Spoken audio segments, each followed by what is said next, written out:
กับสบายดีและสวัสดีเด้อพี่น้อง FC หมดทุกคู่ทุกคนพี่น้อง FC ฝั่งลาวฝั่งไทยต่างประเทศหมดทุกคู่ทุกคนตอนนี้เราก็มารีวิวเนาะหรือว่ามาถ่ายคลิปอยู่ครัวบ้านพ้นพังพี่น้องมื้อนี้เป็นมื้อวันที่2เนาะเดือน4ปี2026อื่นเป็นวันที่3เนาะเดือน4ปี2026มื้อนี้เป็นมื้อเขากะเทียมเนาะมื้ออื่นเป็นมื้อมีศิลปะวัฒนธรรมนักเรียนพรและก็มีประชาชนหลายๆคนที่มาร่วมงานเนาะเพิ่นจะได้เปิดน้ำใสขั้วเนาะระหว่างบ้านพ้นพางกับบ้านน้องห้อยเนาะขั้วอยู่ห้วยถอนเนาะ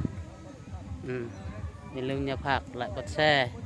พากตึงพ่อขาแม่ขายไปจนใจยังมาขายเครื่องกลับมาได้เด้อนะตอนนี้เพิ่นก็ได้นำพาประชาชนบ้านพ้นพางเฮ็ดเปียกเนาะมื้อนี้เนาะ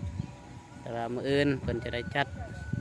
เริ่มเต็มมื้อแรกนี่แหละพี่น้องให้สามารถมาได้เนาะเริ่มเต็มมื้อนี้เลยนะเป็นฮอดมื้ออื่นเป็นมื้อสุดท้ายเนาะมื้อนี้แม่นเพิ่นได้จัดเครื่องแล้วเนาะแต่ว่าตอนนี้พอกับไม่ขายยังเพิ่นมาขายเครื่องยังบ่เห็นเพิ่นยังบ่เห็นใครมาขายเนาะเอาไปเบิ่งนำกันเลยพี่น้องไปเบิ่งเลยว่ามีหยังไหนอยู่เนาะ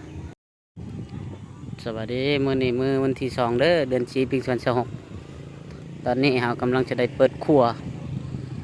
บ้านพ้นผางเนาะมื้ออื่นวันที่3แม่นเบ็ดบุญเปิดน้ำใสครัวบ้านพ้นผาง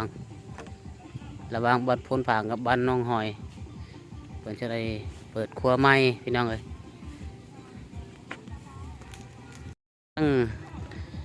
ตะเกียมเครื่องงามๆพี่น้องเอ้ยมีลักทุงงามเนาะเป็นในครัวใหม่เนาะครัวงามอันนี้ก็คือบอนสถานที่บอนพ้นจัดงานหับแขกศิลปะวัฒนธรรมนักเรียนเต้นออกพรหลายอย่างที่ทางองค์การศึกษามาแต่ในเมืองหมดเลยมาเฮ็ดเปียกเฮ็ดงานจัดจิตโอ้งามคัก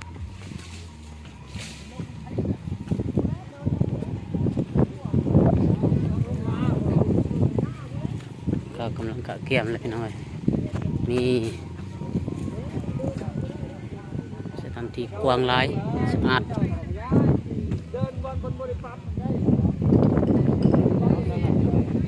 เห็นหมดสถานที่กว้างบนไข่เครื่องสะดวกสบายบนไข่เครื่องนี่ครับพี่น้อง